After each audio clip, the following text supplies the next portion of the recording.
The format of today's session will be a little different. It will be based on a conversation with questions, kind of 40 minutes, maybe 45 minutes question maximum, and then we'll take your questions as well. You're invited to either write them down in the chat box or in the Facebook comment section. Or if you'd also like to raise your hand and ask the question to Dr. Dallal, he'd also welcome that. So without further ado, I would like to pass the floor to you, Dr. Dallal. We're very honored to have you today with us. And please, let's start. Thank you, Rawan. Thank you for having me. So please go ahead. Do you want to start with your questions? Just a second. Okay. So the very first question probably to ask is, what is reform? As in how does it translate to or from the Islamic context? Are we talking about islah, tajdeed, ihya? How do you define the concept, especially that the word has come overused in the last century and might have become analytically elastic? So in the classical terminology, the words which were used in the pre-modern period were tajdeed and ihya, renewal, revival. Islah is a modern usage, is a modern term. In the classical usage, islah is as in islah that al-bayn. It means mending relations between parties and something along those lines. But it doesn't specifically mean reform in the modern context. But regardless of the usage of the terminology, reform always entails a notion of fixing something that needs fixing. Yani, to put it differently, why reform? Why change? Why revive? Why renew if everything is fine? You just keep it as it is. So there is always an implicit notion that something needs to be fixed. Or to put it differently, there is always a sense of crisis which drives attempts at reform, regardless of what terminology we use, what the Arabic and Islamic terminology that we use. Now, there are some people who've argued, who take a purely philological approach, who argue that because the terms used in the pre-modern period were tajdeed and ihya, they would argue that these are always backward-looking because they imply restoring something, some sort of purity, some sort of original purity, it's an original earlier state of purity.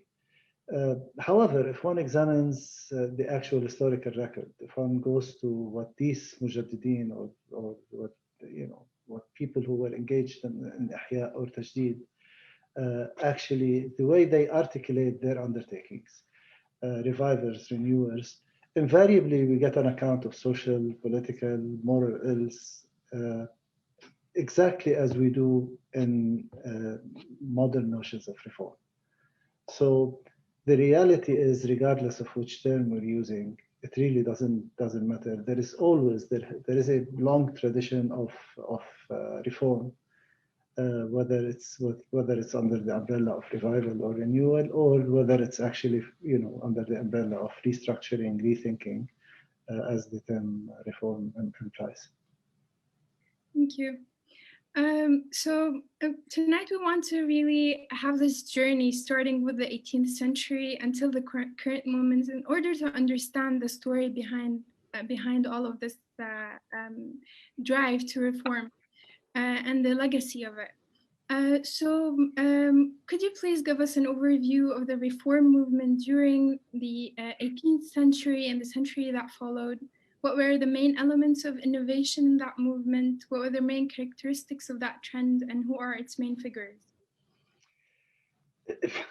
Very briefly, and I assume that some of these issues will come back again and we'll have a chance to dwell on them, but very briefly, some of the key traits of the 18th century reform movement, what I call a movement, although it's not a single movement, a trend, if probably is more accurate. The first thing is the 18th century was an extremely vibrant century. There is a huge amount of erudition and originality and creativity in 18th century Islamic thought. And I argue in my work that it's one of the most vibrant intellectual traditions. I'd be happy to elaborate later if there is interest in that.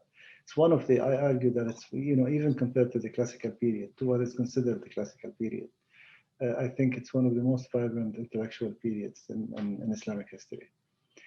Another key trait is that these reform movements or the reform intellectual movements, not just social movements, it's usually a combination of both.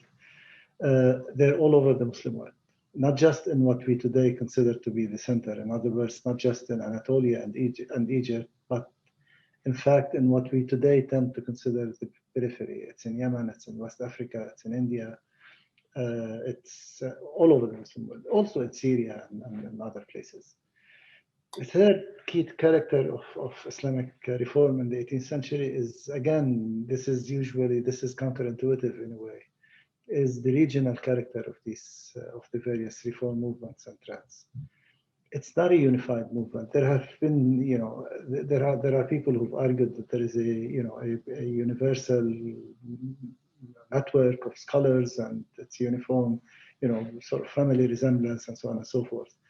I argue that there is a regional character to the different reform traditions, which means that there are multiple diverse approaches to reform. There isn't a single way of reforming, which is again a testimony to the richness and the possibilities within the tradition.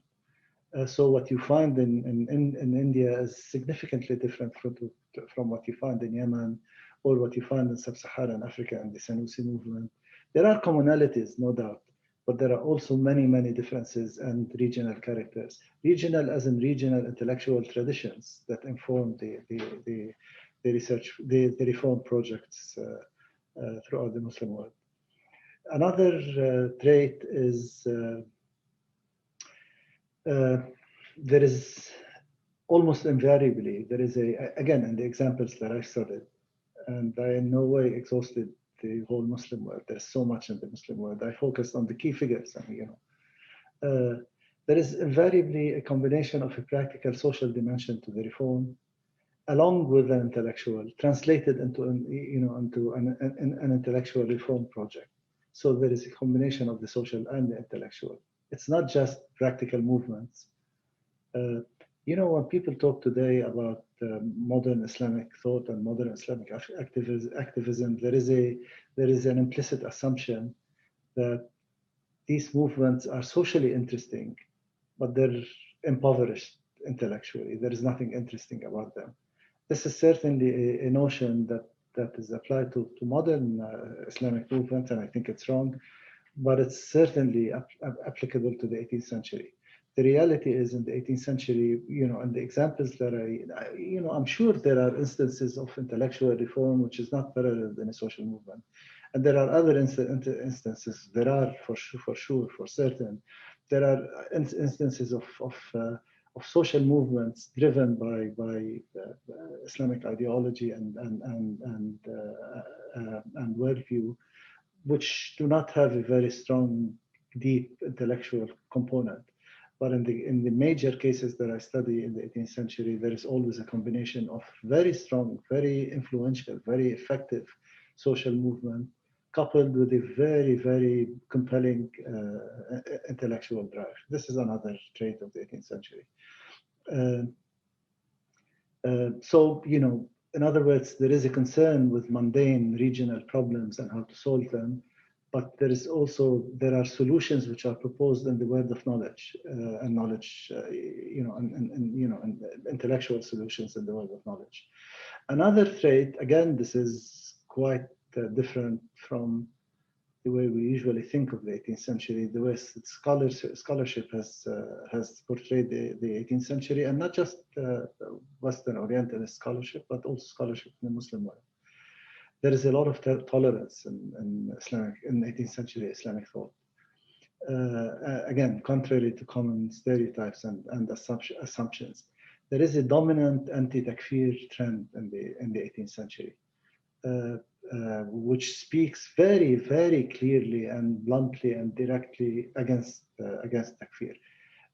and this applies to the strictest, and there are quite a few intellectual gurus in the 18th century who are very strict about the application of Islamic law and so on, but still they are very clear and adamant on rejecting takfir in every possible form, and also ridding themselves, avoiding themselves falling into the trap of takfir. And they speak at length against takfir, whether against individuals or against takfir in principle.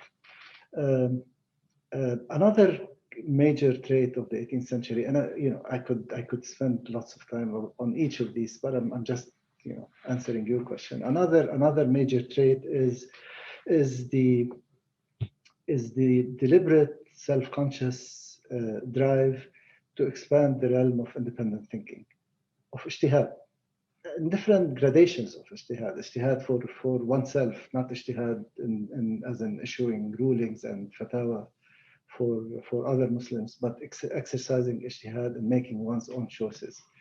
And we could come back to that later if there is interest, but this is a major trait in the 18th century. Another trait is anti-partisans, arguments against the madhab, rejecting partisanship and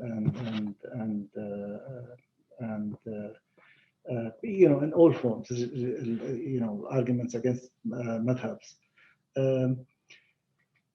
Another trait, again, we can talk about that, is the primary models, at least the models that I study, and the models that I study are, and I'll just answer you in a minute on this particular point. What I look at are, the people that I examine are the recognized intellectual leaders of the Muslim world in the 18th century. They are recognized in the scholarship by posterity, by Islamic posterity, in various writings as Mujaddidu al-Asr or Mujtahidu al-Asr.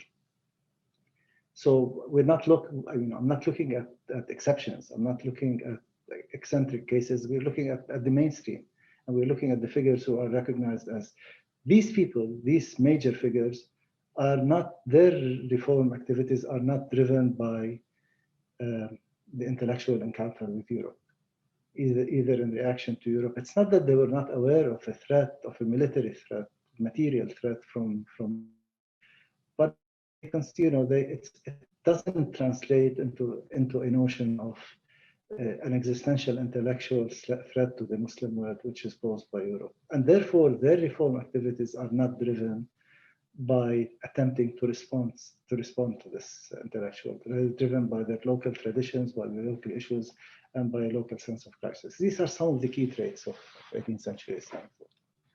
And I hope this will make you a little more interested in the subject. Yeah, actually, it's the kind of hook in that sense, because usually the reform projects are kind of accused, at least in the modern sense, they're accused of being not really pure, not really faithful to like the tradition, because they're mostly Western or like mostly driven by modern needs, and they're not really, or even the question of reform is considered to be really not an indigenous or really faithful question by some people, I mean. So the really going back into that moment where reform was there, but then was not associated with that existential kind of feeling of needing to respond is really important to highlight. So I'm very thankful for you to be doing that kind of work. So I'll quickly move to the next question. So many of the late writers of that century who attempted to introduce reform were faced with the challenge of the narration, the best of people are those of my generation. خير الناس قرني. And until now, this question remains with us, with all of those who are trying to engage in reform projects. There's the challenge that really the history is devolving, a traditional conception of history as going worse since the time of the Prophet until our times, which kind of delegitimizes the attempts of reform. So could you please tell us more about the conception of history in those late 18th century reformers? Why did the question of time, or the primacy of now, as you call it in your book, come to the fore only then and not earlier? along with the merits and authority of the late versus the companions generation. So the authority of the present was a central theme in the writings of 18th century Muslim thinkers, intellectuals, and leaders. And not just implicitly and in practice, but also it was addressed head-on and theorized. And in fact, theorized, it's a subject that they write about, the authority of the present. And it's usually theorized. You find the references to the authority of the present in so many different ways and in so many different articulations. But the primary places where this issue is addressed is in theoretical works, in usul al-fiqh and usul al-hadith or al-mustalah al-hadith. And again, this goes against the grain, because there is an assumption that the fields of usul in Oriental scholarships, and this has carried over into many in the Muslim world, the notion that the disciplines of usul are apologetic. You write, for example, you write grammar after you actually use the language. It's a reflection on the language, rather than saying something new about the language. You simply describe the structure. You write usul al-fiqh to describe the practices and sort of legitimize the practices and so on. What we actually see in the 18th century is that the most original work is introduced and advocated and argued in these works of usul. Anyway, in practice, to go back to the question, which is the authority of the present. In practice, one way of expressing this focus on the authority of the present is by making sources available for contemporary Muslims so that they could exercise their own judgments. They could exercise their own ijtihad. And again, there are different ways of understanding the word of ijtihad. So in India, for example, Shah Waliullah translates the key and he says, I'm doing this deliberately so that Muslims can exercise ijtihad. The majority of educated Muslims in the subcontinent spoke Persian. This was the language of the educated Muslim elite. So he translates into Persian the Quran, he translates Sahih Bukhari, he translates Muwatta and writes a commentary on Muwatta. He translates a number of sources to make them available and with commentaries and whatever to facilitate the use of these sources and make them available for larger Muslims. So not only does he say ijtihad is possible and it could be expanded, he actually provides the tool for it, for using it. Other people write compilations and they say, here are the compilations and so on. There is the notion that the Islamic, in the Muslim world, the oral tradition is paramount and it's central to authority. You have one figure after the other saying that in the 18th century, we don't need to memorize because we have books, we have authoritative books that have been edited and collated and so on and so forth. And these are the books that we can use, and then additional compilations are put together to facilitate that process and so on. And there are many other examples, of course. So this is one example in practice of actually empowering people so that there is authority in the present. That is that individual Muslims, larger segments of the Muslim population, have access to materials that will enable them to exercise their own authority vis-a-vis the tradition. In Yemen, the argument of the Yemeni scholars is not just that ijtihad is possible. They actually argue that ijtihad is obligatory. It's synonymous with taklif. And every mukallaf should be able to exercise ijtihad as they choose which views to follow and so on and so forth.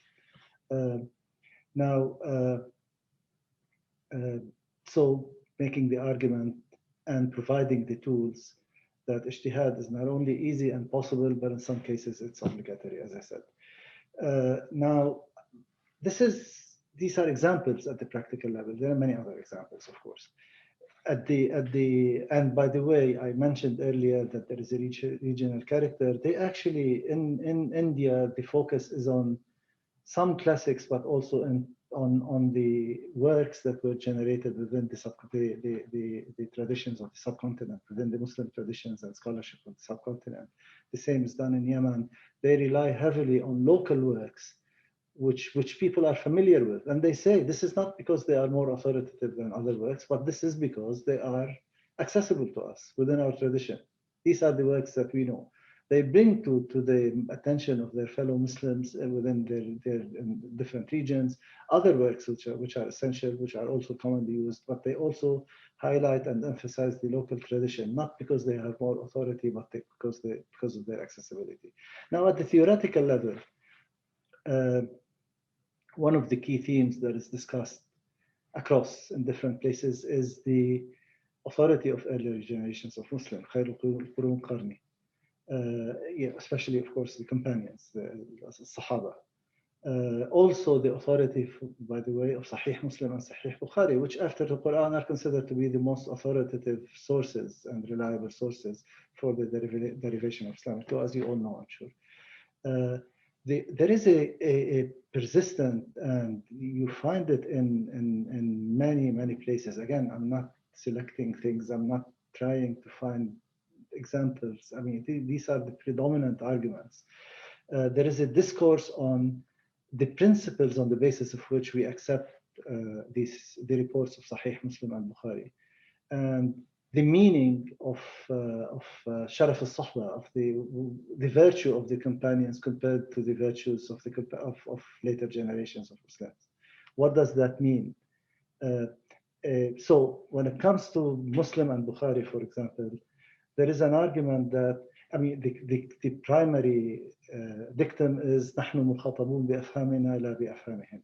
We are held responsible based on what we understand of the tradition, not based on what they understood. And this is the meaning of taklif. This is the meaning of taklif, the Islamic taklif, according to these scholars. So this is the primary principle. So regardless of their virtue, and everyone recognizes their virtue, and everyone recognizes that Muslim and Bukhari are the most authoritative works after the Quran, even outside the Islamic Sunni tradition, by the way. So these are authoritative, but then the argument is on the basis of what do we establish this authority? In the case of Muslim and Bukhari, it's because of the principle of ikhbar. We trust their narration because they're udul, not their judgment. They tell us that they heard these traditions and they transmit traditions on the basis of also the reports of ikhbar, of udul. So it's in the way we accept the testimony of a witness in court. It's the same principle that's employed. But they go out of their way to say it's not because we accept their judgment. It's for us to decide how to judge these rulings, just as they did. And we have an obligation to do that. It's not only that we shouldn't. I mean, it's fine to listen to hear what they say, but we have to exercise our own judgment as we engage with these sources. So what we accept in Muslim and Bukhari is not the judgment of Muslim and Bukhari, it's the ikhbar of Muslim and Bukhari. As for Sahaba, the companions, as I said, نحن مخاطبون بأفهامنا لا بأفهامهم. But there is a long discourse on Sharaf al-Sahba, on the virtue of companionship. And there is this argument that, I mean, these people lived with the Prophet. So they have this amazing virtue, this amazing, sharaf of having lived with the Prophet and having seen him, supported him, worked under his guidance, and in other words, this is a great virtue and a great advantage. That said, they go on to say, we, however, do not have this advantage. And still we are able to engage with the tradition and lead ideal Muslim lives. So in all likelihood, we have more thawab than they do. Because the effort that we have to exercise, we don't have the advantage of living with the Prophet. Living with an individual who is guided directly by God. And we don't have that advantage. We have to labor over the traditions and distinguish between that which is reliable and that which is not, and so on and so forth. We don't have a direct guidance. We have to do it ourselves.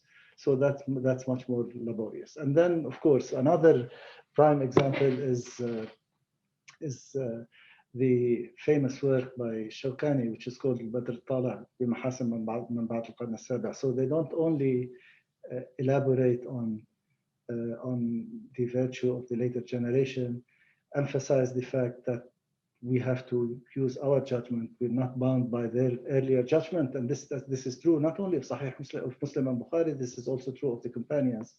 We accept their ikhbar, we consider them udul, but we are responsible for exercising our judgment. But then there is this, systematic literature on the virtues of later generations of Muslims.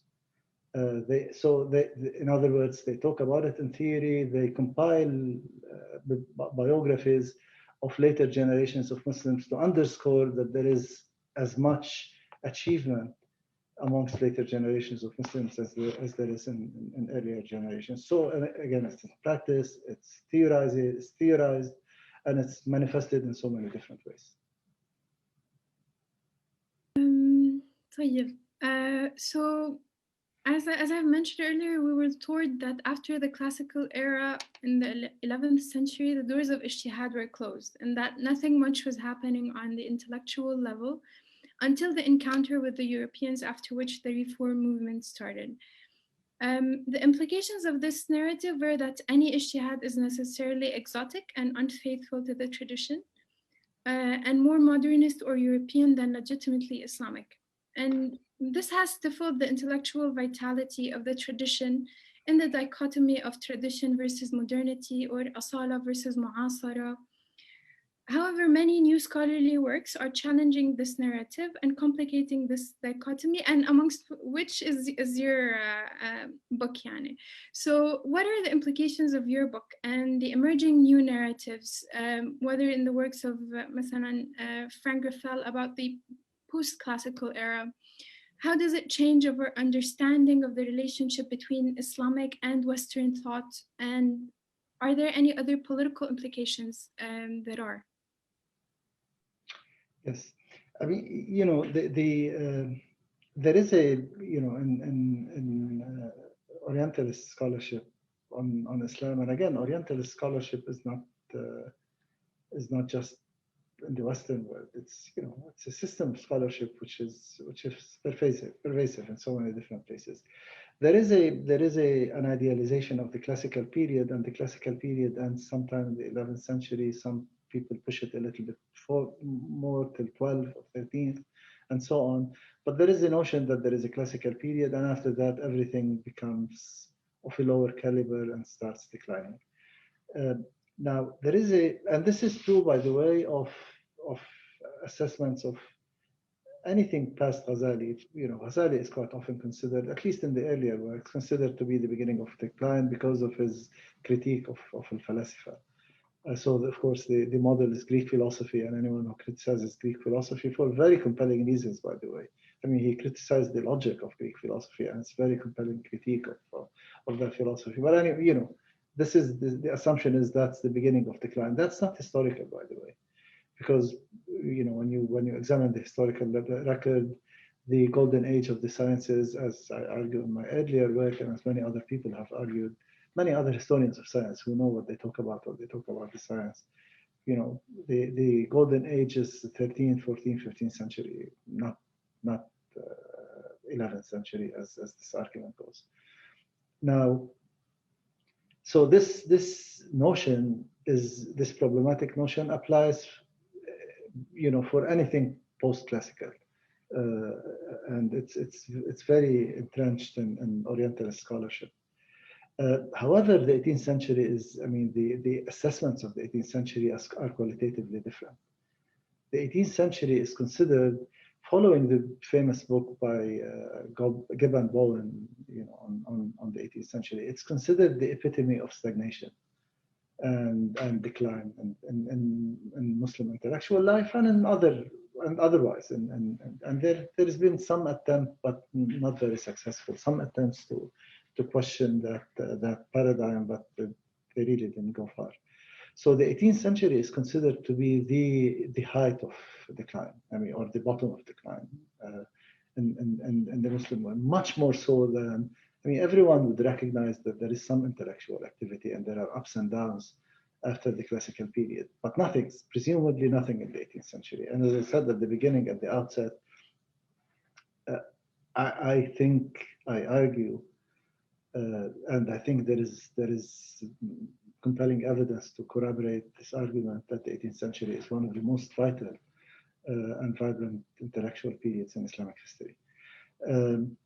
Now, political implications, of course, there are political implications for this argument. I mean, one key political implication is that that's it. The Islamic world reached a standstill in the 18th century. It was in the worst possible situation. So colonialism came, and although colonialism always has negative connotations, but at least it brought reform. And it awakened Muslims, and they started thinking again, and so on and so forth. I mean, this is one immediate political implication of this argument. The fact is, these reform activities, this extremely vibrant and original period in Islamic intellectual history, coupled with a very vibrant social set of social movements, came to a halt after the encounter with Europe and because of the encounter with Europe. So it started completely independent of the European encounter, and it was aborted by the encounter with Europe.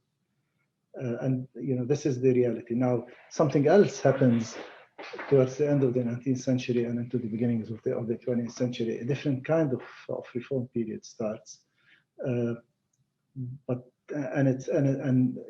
there are significant differences. I'll be happy to talk if you want me to about the differences between the 18th and the late 19th century movements. But the key is these reform movements. There was a very vibrant, very active, very effective, very original intellectual life in the 18th century, and very diverse, not just one thing, but multiple things happening in many different places. And all of this came was completely aborted, destroyed by the encounter, by the physical military encounter with Europe. There is another way in which you hinted to in your question, in which this is the 18th century is significant. Recognizing that there is a significant reform movement in the 18th century, it actually argues against all notions, modern notions, that reform is unauthentic and whatever. It's at the heart. And again, we're not what I'm talking about. The individuals that I mentioned for you, Shah Waliullah in India, Sanani and Shawkani in Yemen, Uthman al-Fudi, Uthman al-Fudi in West Africa, and present-day Nigeria, Sanusi, and so on. These are people who are considered almost, there is almost a consensus in Islamic scholarship that they are the gurus, they are the leaders of intellectual life, they are Mujaddidi al-Asr. There is no one who would question their authenticity. No one would even argue that what they did, because it wasn't. It was triggered or influenced in any way by an intellectual encounter with Europe. They were working within the Islamic tradition. They're drawing from the sources of the Islamic tradition and trying to respond to what they conceived as the needs of their societies. So again, this is an argument for the authenticity of reform, regardless of what happens after, what happens in the 19th century.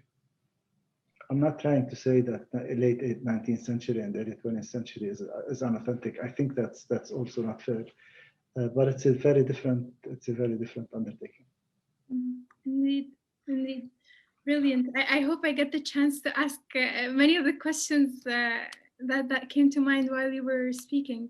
But I'll proceed with this current question, which is about more of contemporary trends of reform.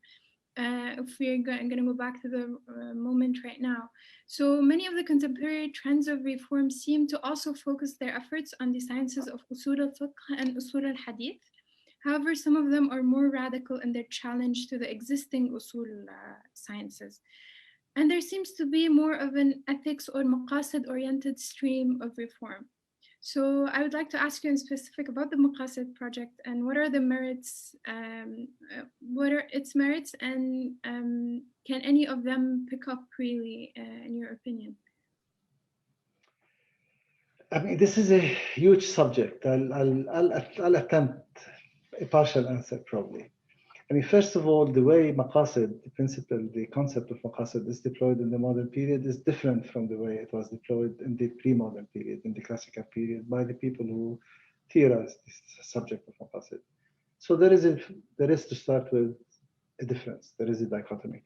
By the way, you know, when you talk about reform in the modern period, starting late 19th century onward, everyone talks about ijtihad. I mean, if you read anything, ijtihad is supposed to be the kernel of modern reform. There's hardly anyone who wrote on ijtihad in the modern period. People talk about ijtihad, including Muslim intellectuals, but they don't compose works on ijtihad. There's hardly anyone in the 18th century who didn't write one or more independent works, thorough works on ijtihad and its theory and its scope and its applicability and so on and so forth, let alone working on the tools that make ijtihad possible and so on. To some extent, this applies in some cases even to the question of maqasid. But anyway, so first of all, there is a difference. I mean, one needs to recognize, which is completely understandable, by the way. Now, the concept of maqasid, I think there are positive and negative ways in which the concept of maqasid could be deployed. I mean, the key notion in the concept of maqasid is that we should be mindful of the intentions of Sharia, of maqasid Sharia, you know, what is it meant to serve, and be driven and inspired by these intentions. In principle, there's nothing wrong with that. It's a good thing.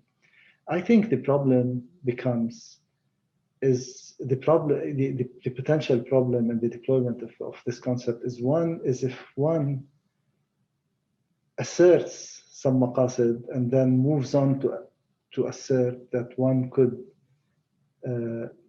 make rulings with certainty based on these maqasid. Because these maqasid are our own understanding. To endow our understanding of maqasid, it's one thing to say, yeah, you know, Sharia is meant to serve humanity and to serve higher principles, and we think these are the higher principles. It's another thing to say, now, based on these higher principles, I'm going to derive laws, and these laws will be endowed with certainty. When, in fact, all of Islamic law, at all times, all Muslim usulis have argued that Islamic law is not certain, because the only certain thing, no one knows what God exactly meant. We're meant to exercise our judgment. We're meant to do our best to understand and to apply based on this understanding. But no one can say for certain that this is exactly what God meant you know, masadr sharia to mean. So if on the basis of maqasid, we extract rules which we then endow with certainty, then it's a problem. Because we will be, as many of the scholars of the 18th century actually said, we would be putting words in the mouth of God. You know, we cannot assume that this is the final certain. We have to always allow for the possibility that we may be wrong. I mean, we'll do our best. We'll exercise our judgment as best as we can, and then we act on if we're following the right procedures or whatever, we'll act on that. But to endow it with certainty, I think the application of the notion of maqasid with such a notion of certainty could be problematic. Thank you. Okay, so some would argue that the current moment of globalization and hegemonic tech culture has rendered the dichotomy of asala and mu'asara that has pervaded the Islamic thought of the last century somewhat obsolete. Given the huge gap between that discourse and the challenges that we face today, now we're speaking of AI. I mean, it's really a huge gap. So we're meeting on Zoom. Yeah. So is there any usefulness to think of an Islamic alternative? And if so, on what grounds? I mean, the simple answer is not only is it useful, it's unavoidable. However, we cannot think of Islamic alternatives in isolation from the world. I mean, the bottom line is none of us, no one anywhere in the world is not touched somehow by modernity. Default modernity sometimes. It's not always good modernity, but And there is no value judgment that I'm attaching to the word modernity, but there is no one who's not touched by it in some capacity. So to assume that we could think of Islamic alternatives in isolation from the rest of the world is problematic. But on the other hand, Islamic tradition is not a relic of the past. There are some scholars who've argued in the 70s, the big thing is in modernization theory is to say religion is a remnant of the past and it's only a matter of time before it's completely eradicated and so on. And of course, there was another wave of scholarship in the 80s and beyond to say, to argue how wrong they were and so on and so forth. Religion is not a relic of the past. And certainly Islam is not a relic of the past. In fact, with the crumbling of many modern political systems, I mean, it would be an act of violence to ask people to not seek refuge in their traditions when everything else, all other refuges, forms of refuge are collapsing around them. I mean, the crisis of modernity, and this is not just for Muslims, but for other traditions as well. The crisis of modernity, I mean, modernity is inflicting, in some areas, it's providing opportunities and potentials, but in other areas, it's inflicting tremendous damage. And there are certainly segments of society which are completely isolated and completely disenfranchised. And to tell people you cannot go to your tradition is in itself an act of violence. So, I don't think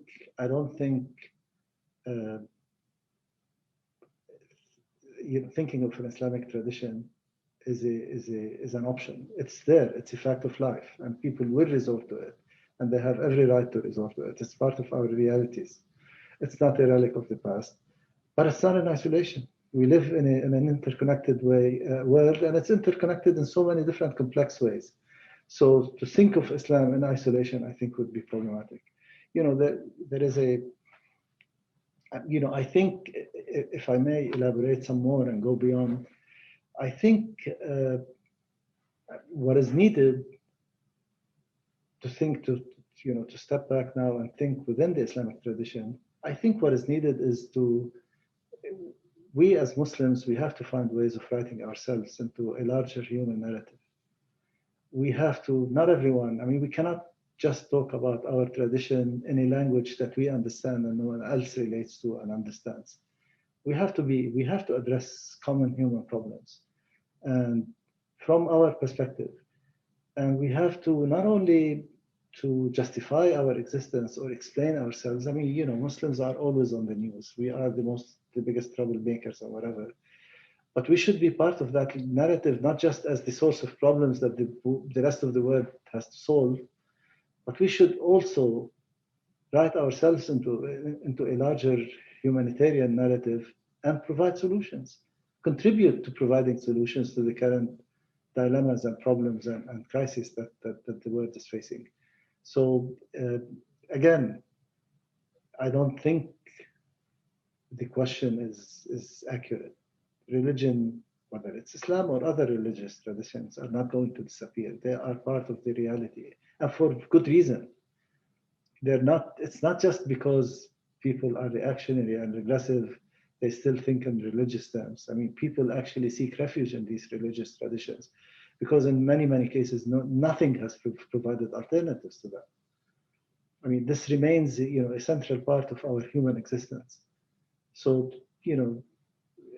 to assume that it's either or, I think is problematic. But on the other hand, as I said, no one is not touched by modernity, and it's impossible to think of Islam or Islamic alternatives in isolation. So it's a matter of how do we relate, how do we situate ourselves within a larger human narrative, and what are the sorts of things that we do as we move forward.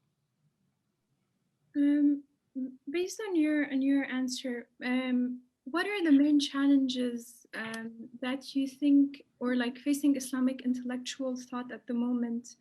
And what are the main concerns that you think it should be concerned with, like this attempt to kind of rethink and think and rethink? What are the main concerns it should be concerned with? I think, and in this we're not alone, although we have our own traditions and character and identities. I think what is needed, I don't know if these are the main challenges. I mean, this is a big question. It's bigger than I can, you know, it's too much to bite. It's a huge question. But I think one key need for us, as it is for many others, is we need a serious reform vision that provides hope and opportunity for younger generations, for your generation. Hope and opportunity in having a decent life, living life with dignity. I mean, basically having the dignity that human beings deserve. And again, we're not alone in this aspiration. You know, we share this type of aspiration, but everyone approaches it from their own view and from their own perspective. You know, looking back into history is not just a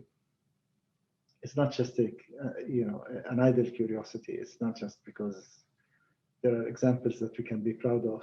Sometimes there are examples we're not proud of. We shouldn't be proud of. I mean, it's really, history is not deterministic. History is messy, and you know, there is everything in history. But you know, it enables us to think, to imagine things that are not available to us in our modern existence. I mean, if we're captured, if we're isolated within the problems of our modern existence, it is very limiting to actually stay within the confines of the modern.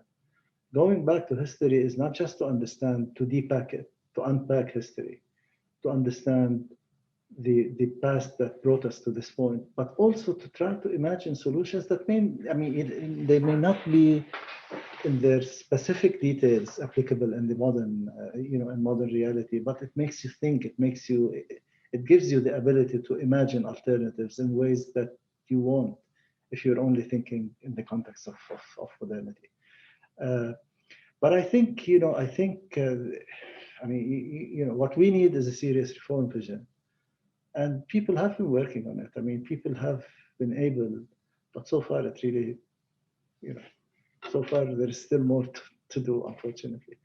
A reform vision that provides hope, that provides dignity, opportunity for generations. There are many generations that are born, not only are born into situations of inequality and humiliation, but they are captive to situations that are inescapable. And this is what drives people to all sorts of extremism and despair. So we need something that can inspire hope. That's what we need more than anything else. And I think, as I said earlier, I think we need to write ourselves into the larger narrative of human history. Again, the problems that we face, breakdown of the social contracts. This is true of our societies as it is of many other societies across the world. I mean, we've seen examples of this in the US in the last 4 years. The growing gap between the poor and the rich, the abject poverty that huge numbers of people are facing, the increasing oppression and erosion of liberties and human rights, and of course, environmental degradation and the pandemic is an aspect of this. I mean, our life has been paralyzed. We're all facing across the world, facing existential threats and so on. And I mean, these are common human problems. They take different shapes in different places, but there are commonalities. And I think we need to write ourselves in a human effort to solve these problems, to try to do something about these problems.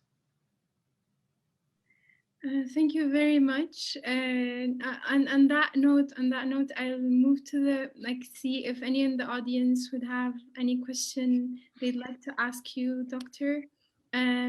You're welcome to raise your hand if you'd like to ask the question directly. Otherwise, please write it down in the chat box. Also, for those following us on Facebook, please write it in the comments section. Anyone would like to go first?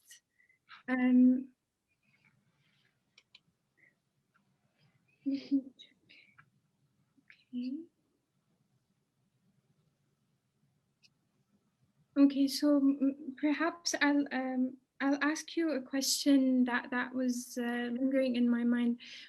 So you mentioned that reform was aborted after the colonial encounter. What are the main trends or like main intellectual trends that you think have developed out of that moment that we are still kind of dealing with? And do you think there's anything new emerging in these trends? In the modern period, you know, just on, you know, of course, the 18th century was experienced in different ways in what we today consider the center than it was experienced in the periphery, in what we today consider to be the periphery. I don't think I don't use these terms with approval, but I don't think there was a center per se. But the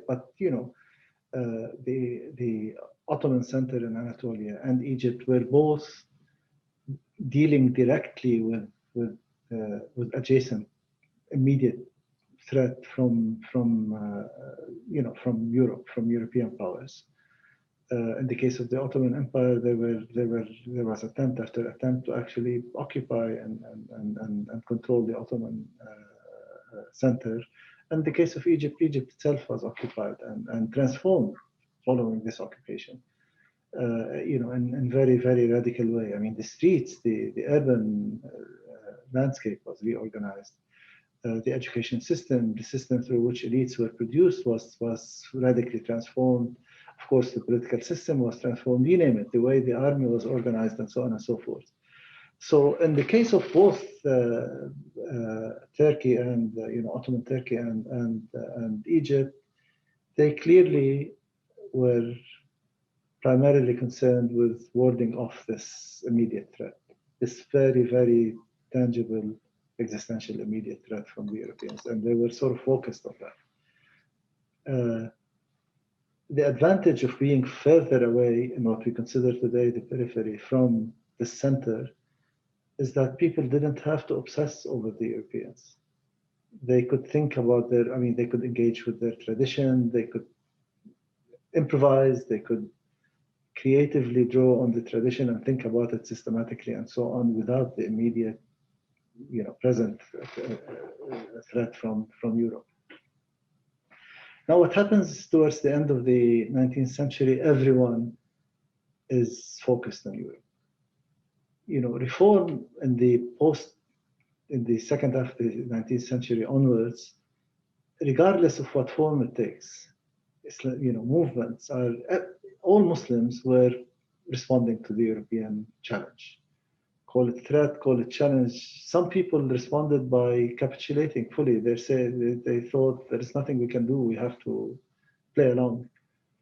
Others rejected fully, and then many more actually thought that they should compromise and they should come with alternative solutions or whatever. This is completely understandable because the encounter with Europe was overwhelming.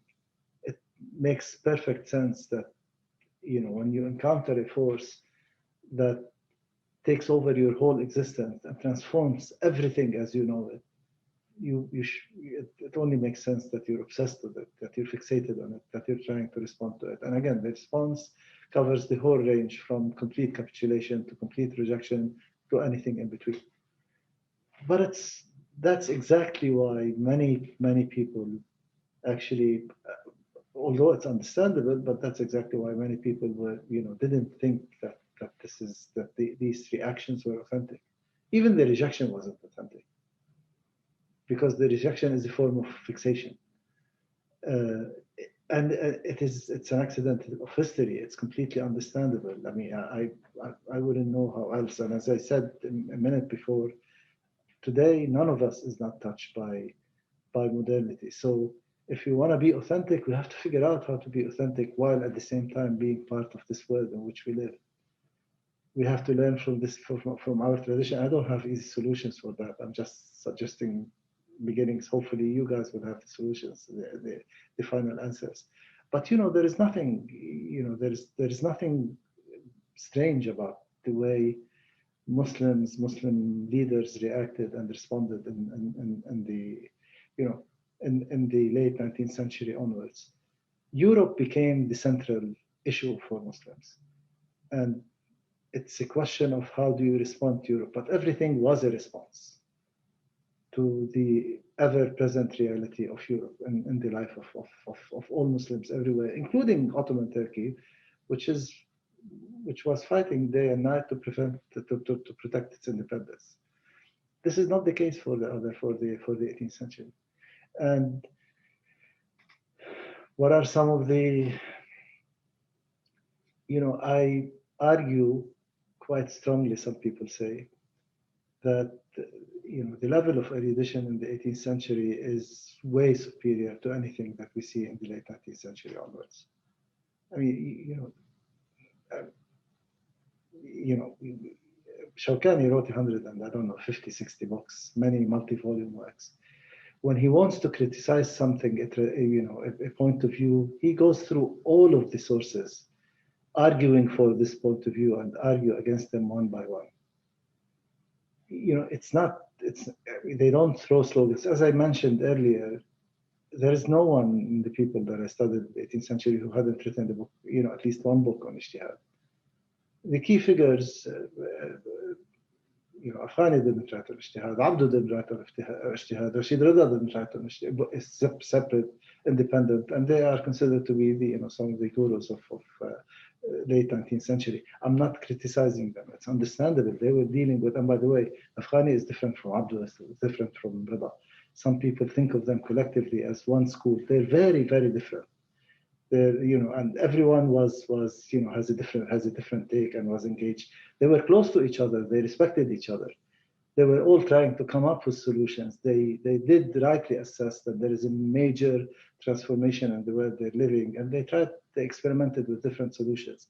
I don't, you know, I mean, they did their best. They struggled, but none of them was of the caliber of the 18th century thinkers. None. Rida writes about Shawkani, and he argues that Shawkani rejects qiyas, by the way, which is very interesting. You know, it's a very interesting argument and so on.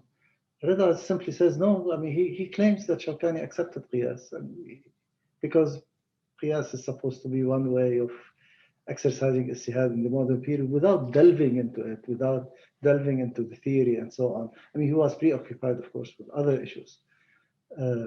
But you know, the way their engagement with the tradition is much more limited in comparison to 18th century thinkers.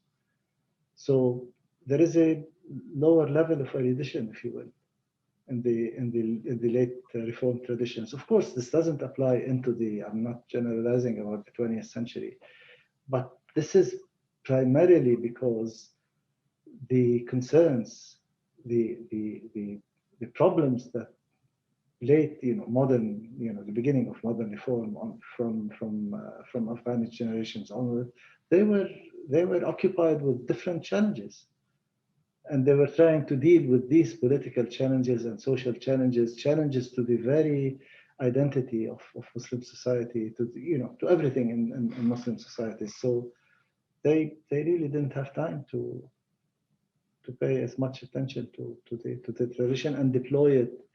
They didn't have the luxury, the freedom to deploy it freely and so on. And then I think I'm curious about why, if we put aside the military kind of, or like the violent end of this reform, why didn't these reform really pick up and continue long into later on, and why did they become, absent from the later centuries? Why didn't they become kind of not turned orthodox or so on, but more kind of. They were orthodox, by the way. They were considered orthodox. They were not marginal. All of the people that I mentioned are mainstream. Shah Waliullah is considered the most important Muslim thinker that the subcontinent produced. Everyone claims him and claims connection. Shawkani and San'ani, although they hailed from a Zaydi tradition, they were independent, They rejected partisanship and the madhab, and they are actually more accepted within the Sunni tradition than they are in the Zaydi tradition. There are Zaydis who accuse them of undermining the principles of the Zaydi Mazhab. No one undermines, and that, well, there are people who reject Sufism in general, but Sanusi's credentials are, and Sanusi was a reformed Sufi, if you will. And again, the primary focus, by the way, all of these people focused on Hadith. Hadith is the one common strain. And not just Hadith as a template for behavior, but the principle of Hadith. Hadith as a source of understanding authority and how to understand authority within the Islamic tradition. There isn't a single answer to the question that you're asking.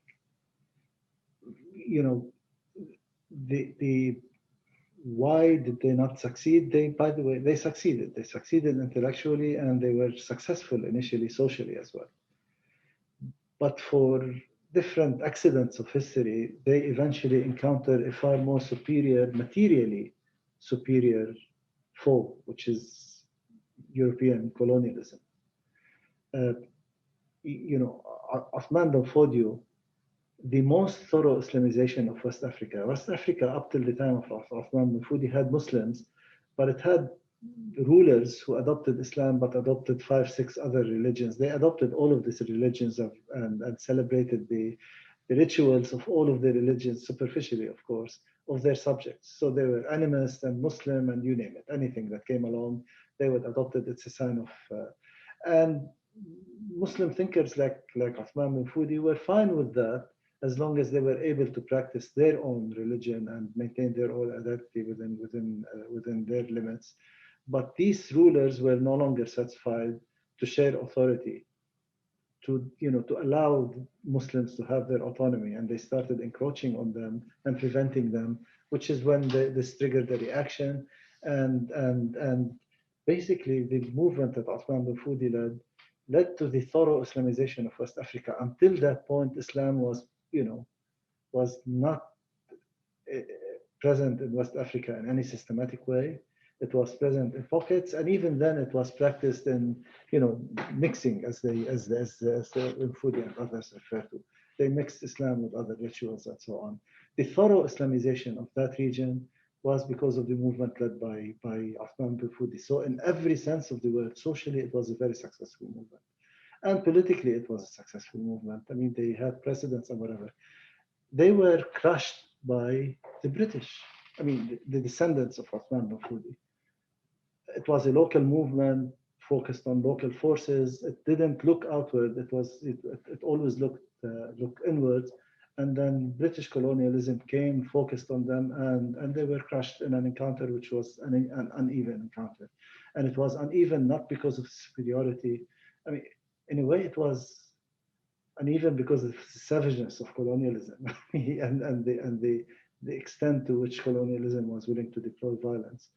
Also, the genocidal ideologies with which colonial powers were equipped. I mean, there are many reasons, and there are accidents of history, technological advancement, which has nothing to do with civilization and so on. Sanusi, for example, Sanusi started his career and was shaped intellectually in the Haramain region. But then there were, the Hijaz was crowded. He didn't want to compete with people. So he left. He went back to his country of origin, but that was close to Ottoman authority, and he didn't want to have friction with anyone. He didn't want to challenge anyone. So by choice, he decided to go deeper into sub-Saharan Africa, away from established centers of Muslim authority, because he didn't want to fight other Muslims. And he decided that there are areas which don't have Islam, and there is room for spreading Islam. He established settlements. He didn't conquer. He established settlements, and then tribes would flock to his settlements because they were ideal centers of social organization and existence, and people would come to him to convert. Arguably, the last major wave of conversion to Islam was the Sanusiya movement, and he drove down by establishing models that were attractive to the populations. People wanted to become Muslims, wanted to organize themselves the way that these Muslim settlements, the Sanusiya Muslim settlements were organized. So because it was, they saw the benefits of that. It was a superior model of social organization. And he kept on driving way deep into sub-Saharan Africa. Again, in the last major wave of conversion to Islam in modern times. And then the French came from, they deliberately targeted the expansion of the Sanusiya movement. It was a deliberate target. They went after them. They kept on pushing them up, attacking them one settlement after. They identified them as the major obstacle, although Sanusi wasn't seeking confrontation with anyone, including the French. He didn't, that wasn't his objective. They pushed him up, and up in present day Libya, they were faced by the Italians, and they became a nationalist, semi-nationalist religious movement, but not by choice, because they were forced to.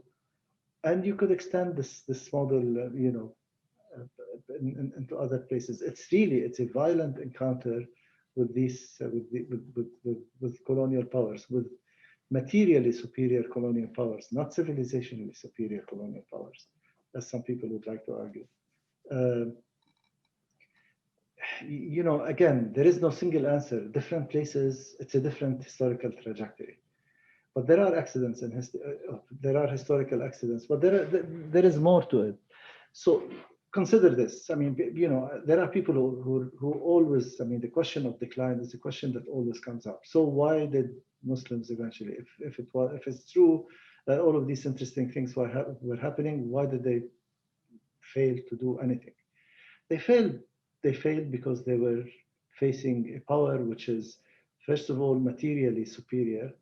And the material superiority, so even the way to material superiority is an accident of history. It's not deterministic, and it's not cultural. It's not because of cultural superiority. So take, for example, Portugal. Portugal, we know Vasco da Gama, and they travel to the Indian Ocean and whatever. What is the travel to the Indian Ocean about? Everyone wanted to reach India because India was a source of food and wealth and so on and so forth. There's so much. I mean, most of the food stuff that we know today came out from India. There is, some other regions, a few food items came from elsewhere, but it's the primary source of food as we know it today, and so on. I mean, everyone wanted to go to India, right? But they couldn't go directly the simple short way to India because there was this land-based empire, which they couldn't even dream of going through, which is the Ottoman Empire. So they started building ships that could travel around Africa and go all the way to, they experimented with ship models. But consider this, the Portuguese were willing to send 20 ships, and if only 2 came back, that was success for them. Only 2 out of 20 survived and came back. This is not a price that a civilized country like the Ottoman Empire was willing to do. I mean, the whole population of Portugal was smaller than the population of Istanbul alone, let alone the rest of the empire. It was a wealthy empire, and so on and so forth. It's the difficult situation. It's the lack of development. It's the savagery, if you will, of the Portuguese that made them willing to undertake such loss. It's not because they were superior or whatever. They simply, they craved, wealth, and they were willing to sacrifice 90% of their travelers, of their fleets, just for the wealth that 2 ships, 10% of their fleets would bring back to Portugal. Again, this is not a price. The Ottomans didn't need to do that, and they didn't need to do that because they were civilized, because they were affluent societies, they were civilized societies. So in this particular instance, the advantage, the Portuguese were driven to develop very specific technology, not huge, technological advancement everywhere. But the advantage that the Portuguese had over the Ottomans is that they were far less developed than the Ottomans. Then consider another factor, if you want to think of. I mean, this is not a systematic, as I said, different instances in different places. Up till the middle of the 19th century, the majority of the population of the Ottoman Empire were not Muslims. This is unprecedented anywhere. There is no empire anywhere which had the majority of its citizens who were subjects of dubious loyalty. And yet, the Ottoman Empire, I'm not idealizing the way the minorities were treated. Of course, there were many things by modern standards that don't work, but by the standards of the time, the Ottoman Empire felt responsible for its subjects. It organized itself. No other political entity anywhere in the world, any time in history, did this. None. Not today, not any time in history. No other entity, political entity, would feel responsible for a majority of its population, more than 50% of its population, who are technically people of dubious loyalty, could turn against the empire for religious reasons or ideological reasons anytime. This is way more advanced civilizationally than anything that existed back then. Take the city-states that people celebrate, the city-states are the beginning of imperialism. I mean, this is the model of the city-state. What the city-states did, they never actually occupied whole populations because they didn't want to be responsible for whole populations. The only way they dealt with populations, the whole state sought to maximize profit.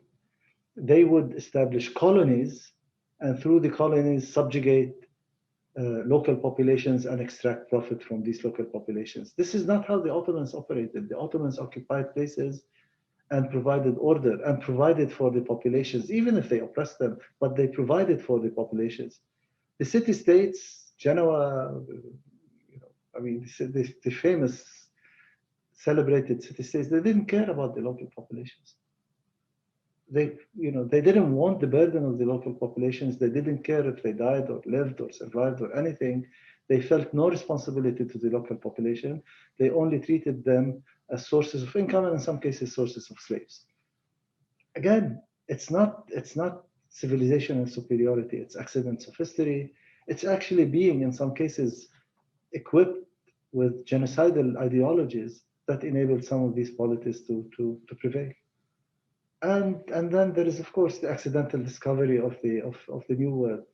The discovery of the New World, there was nothing intentional about it. They were again trying to go to reach India, by going around the other way around. Again, the objective was to bypass this formidable foe, which is the Ottoman Empire, the land-based empire, and find an alternative way to go to India.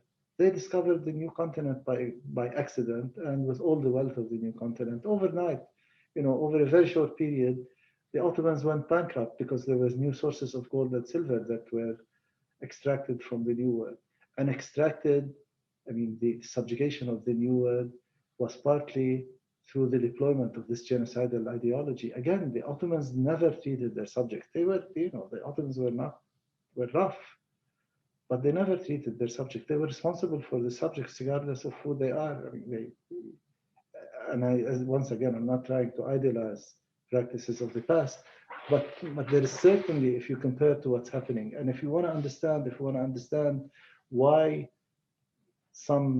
Muslims declined and others, were more successful, it's because of these specific trajectories, historical trajectories. There is nothing deterministic. There is nothing culturally deterministic about this. And then once there was a gap, and the gap which is backed by technological superiority and wealth and pure wealth and material wealth, it became very difficult to bridge it. It grows exponentially because you're deploying this power, this material power, for more control and for more subjugation. So it becomes hard to overturn. So, but again, if you look at actual historical examples, it's ups and downs. There is never a there are places that have stagnation and then recover and rebuild and so on. There is good scholarship actually on models of not just intellectual, which is what I work on, but models of social and economic revival, pockets of social Nablus and, all over the Arab and Muslim world. There is good work that's done on that front. Thank you very much, Dr. Ahmad, for these really insightful and interesting answers. I believe Talal would like to ask a question in person and like voice. Talal, would you like to unmute? Yes, thank you very much, Rawan. And thank you very much, Dr. Ahmad, for the beautiful journey that you took us with, especially with the last question. Providing really a comparative and a quick glimpse of history of how we got here in a way. And really, I cannot but reflect back to the title of the series that we are in now. The series is called Towards a New Civility. And that civility, I presume, even when it was designed and curated by Dewan, at its essence had that rewriting of ourselves into that larger human narrative that you suggested as important, and that one, we cannot really detach ourselves from or like think in isolation from the rest of the world. And now with that last story, when you talked about Portugal and the Ottoman Empire and really provided how, or like even the rationale of the Ottoman Empire activities, or how it functioned in comparison to the Portuguese, or to the late 18th century and then 19th century, and how really there was that period of stagnation, but then there was even economic root causes related to gold and silver of how we got here in a way, with the collapse of the Ottoman Empire and the triumph of the West later on. But now if we want to go back really and think forward from here, and we're thinking of a collective civility that the world needs, and one that we need to be part of in a wider term.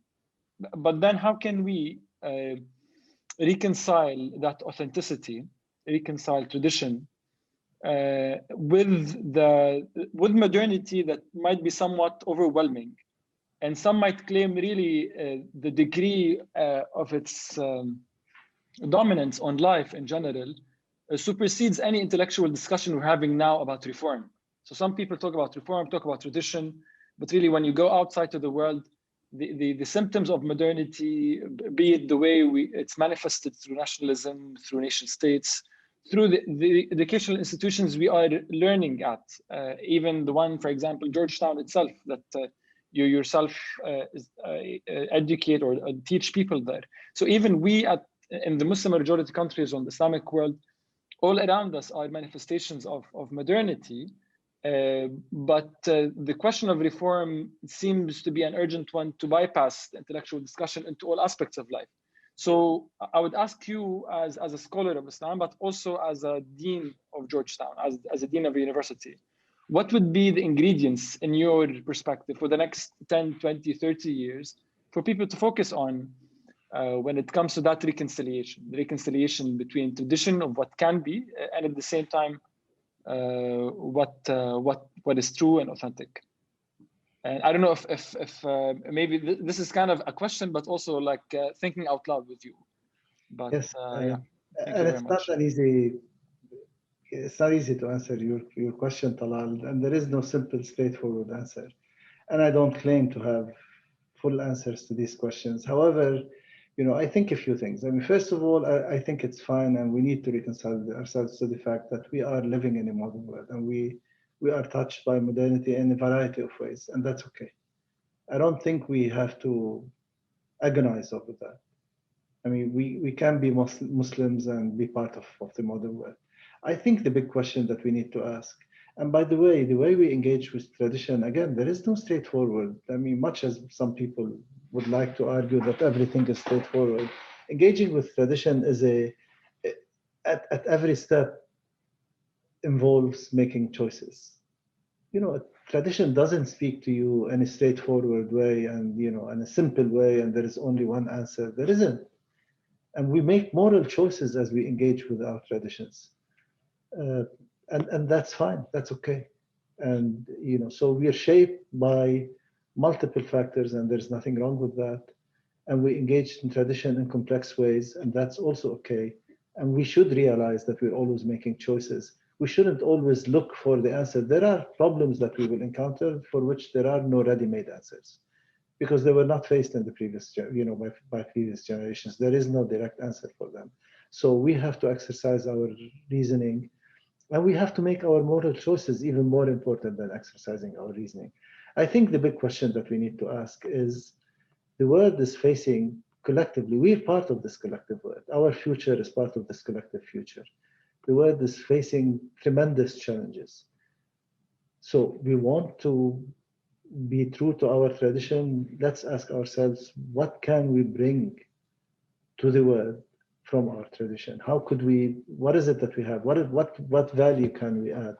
How could we help resolve some of the problems that the world is facing by drawing on our tradition? Again, I don't have specific answers, but I think we can be true to our traditions, but also part of being true to our tradition is to ask ourselves, how can we contribute to solving to addressing the problems of the modern world that all of humanity is facing.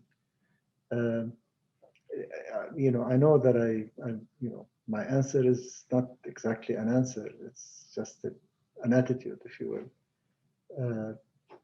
But I think it's the type of questions that we ask. There is, again, I don't think the question of modernity and tradition, neither one is both are realities of our modern existence, and neither one is going to disappear.